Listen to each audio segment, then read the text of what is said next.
नमस्कार, मैं रिया पांडे आप सभी का स्वागत करती हूँ आप सभी की पसंदीदा चैनल प्राइड इंडिया न्यूज में।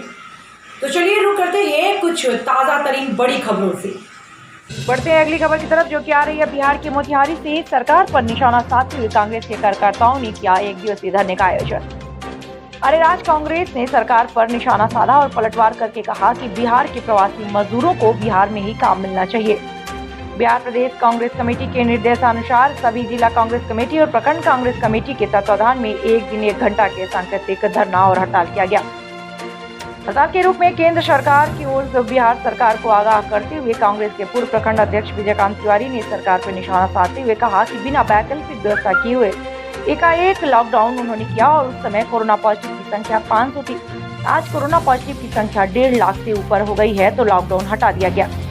हमारे प्रवासी मजदूरों को बिना सोचे समझे लॉकडाउन में बंद कर दिया गया और कहा कि एक दिन यह महाभारत हम जीत सकेंगे। 14 दिन के लॉकडाउन में कोरोना से जंग जीत सकते हैं। यह धरना प्रखंड कांग्रेस अध्यक्ष प्रेम शुक्ला के नेतृत्व में किया गया। इसमें रजनीश सिंह जो बिहार प्रदेश कांग्रेस कमेटी के सचिव और शशि भूषण राय एआईसीसी के सदस्य और रोहिणवा कांग्रेस विधानसभा अध्यक्ष राजेंद्र तिवारी और पूर्व कांग्रेस प्रखंड अध्यक्ष विजयकांत तिवारी, कांग्रेस के वरिष्ठ कार्यकर्ता विपुल मिश्रा, अन्य कार्यकर्ता मौजूद थे। प्राइड इंडिया न्यूज बिहार से मोतिहारी अरेराज ब्यूरो चीफ चमन तिवारी का रिपोर्ट। बिहार प्रदेश कांग्रेस कमेटी के निर्देशानुसार सभी जिला कांग्रेस कमेटी और हर प्रखंड कांग्रेस कमेटी के तत्वाधान में एक दिन 1 घंटा के सांकेतिक हड़ताल के रूप में हम केंद्र सरकार की और बिहार सरकार की जो अभी मौजूदा सरकार है उसको यह आगाह करते हैं कि बिना वैकल्पिक व्यवस्था करते हुए एक बैक लॉकडाउन कर दिया और लॉकडाउन किया उस समय कोरोना पॉजिटिव की संख्या 500 थी। आज कोरोना पॉजिटिव की संख्या 2 लाख से ऊपर है तो लॉकडाउन हटा दिया।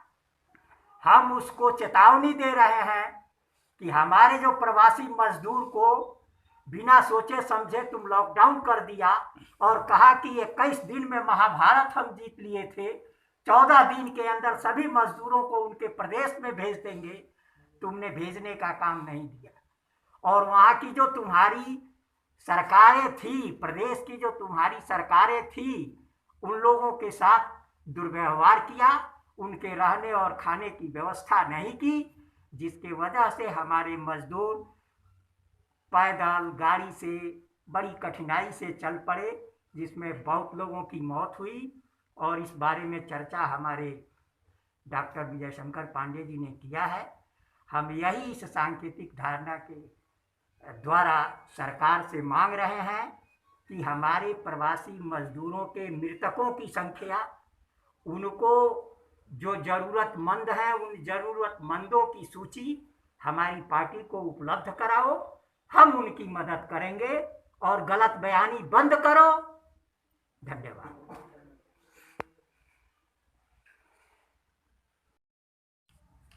बोलिए। कांग्रेस पार्टी आज हर एक प्रखंड में सांकेतिक धरने पे बैठी है।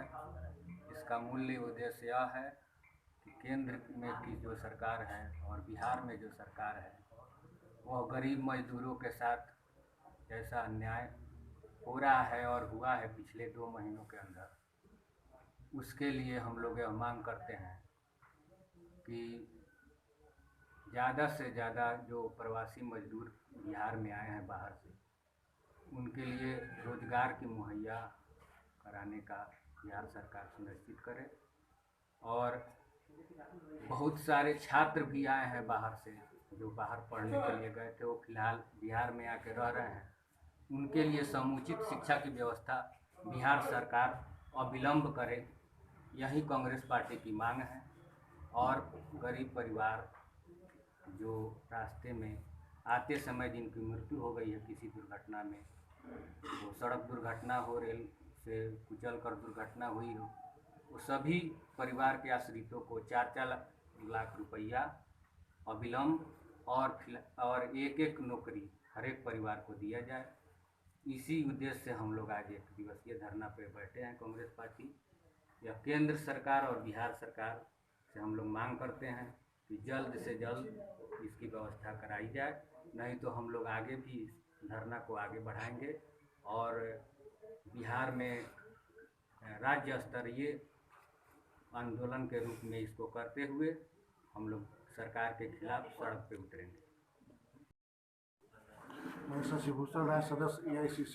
जी आज एक दिवसीय धरना जो हम लोग का हो रहा है सांकेतिक रूप से जी यह प्रारंभ हो रहा है। अभी तक इस कोरोना महामारी में भारत सरकार के द्वारा सभी को दिग्भ्रमित किया गया। मध्य प्रदेश में जब तक सरकार उनका गठन नहीं हो गया तब तक उन्होंने लॉकडाउन नहीं किया। ये इंतजार कर रहे थे कि भारत में कोरोना संक्रमित पूरा हो जाए, उसके बाद जब तक मध्य प्रदेश में सरकार का गठन नहीं हुआ तब तक इन्होंने शुरू नहीं किया। और उसके बाद भी जैसे इन्होंने तानाशाही टाइप का जो शासन होता है उस ढंग का शासन इनका चल रहा है। नोटबंदी एक बार में रात में बोल रहे हैं कि आज से समूचा नोट इनवाइलिड हो गया और बंद हो गया। वैसे ही आज से बोल दिए कि सब लोग बंद हो गया, जो जहाँ है बंद हो गया। उसके लिए जब आदमी के लिए भोजन पानी इसका व्यवस्था करना चाहिए, अगर बंद कर रहे हैं तो इसका समुचित व्यवस्था करना चाहिए। या पहले से जितना दिन पहले से इन्होंने देखा कि जब भारत में 1 जनवरी में ही पहला केस आ गया कोरोना का, इनको मतलब आगाह हो जाना चाहिए और यहाँ के नागरिक को सजग करना चाहिए कि आप लोग जिस समय में हैं उस समय में अपने अपने जगह पर चले जाइए। ये समय जब इन्होंने लॉकडाउन किया, ये समय बहुत ही दुर्भाग्यपूर्ण था हमारे बिहार के लिए पर्सनली जी जबकि बिहार के अधिकांश लोग बाहर में अपने रोजी रोटी के लिए जाते हैं। यहाँ की सरकार पूर्ण रूप से विफल है, जो यहाँ पर रोजगार यहाँ के लोगों को, यहाँ के नौजवानों को नहीं दे पाती। होली का समय बीता, होली के समय में इन्होंने अनाउंस किया कि सोशल डिस्टेंसिंग पर होली मनाइए। इनको पता है कि कोरोना कितना बड़ा चीज़ है और इसको रोकना है। फिर इन्होंने अलाउ कर दिया कि सब लोग यहाँ से चला गया। जो परिस्थिति थी होली के समय में, या तो लोग कमा कर अपने पास रखे थे, वो लोग घर परिवार के लिए भेज दिए पर्व के नाम पर, या आए तो घर पर देकर चले गए किराए का पैसा लेकर। वहाँ ये लोग ऐसे संकट में फंसे जहाँ से निकल कर आना इन लोगों के लिए, हमारे बिहारी भाइयों के लिए बहुत ही दुर्लभ हो गया और इन्होंने सवारी बंद कर दिया। आप देखे होंगे टीवी के माध्यम से, न्यूज़ चैनल के माध्यम से सभी लोग वहाँ से पैदल चल दिए। कितना दर्दनाक स्थिति था जब लोग अपने बाल बच्चा परिवार के साथ पैदल चल रहे हैं। इसमें ठीक नहीं कि रास्ते में पानी मिलेगा कि नहीं, भोजन मिलेगा कि नहीं, कौन जगह पर पहुंचेगा नहीं पहुंचेगा। इसलिए ये जो तानाशाही व्यवस्था इनका है, इस व्यवस्था पर विराम लगाएं। हम लोग का अभियान जो यहाँ से शुरू हो रहा है यह बहुत आगे तक बढ़ेगा और इनको सबक सिखाया जाएगा। यहाँ की जनता को हम लोग आगाह करेंगे जी और यहाँ पर बिहार सरकार से भी मैं आग्रह कर रहा हूँ, यहाँ पर भीख नहीं दे, लोगों को अनुदान नहीं दे, यहाँ पर इंडस्ट्रीज लगाएं, फैक्ट्री लगाएं, जिससे लोग अपने पैर पर खड़ा हो सके। यहाँ के नौजवानों को रोजगार सृजित करने का व्यवस्था करें, लोन दे ताकि यहाँ पर छोटे छोटे रोजगार पैदा हो और लोग उसमें इंगेज हो। चलिए बहुत बहुत धन्यवाद।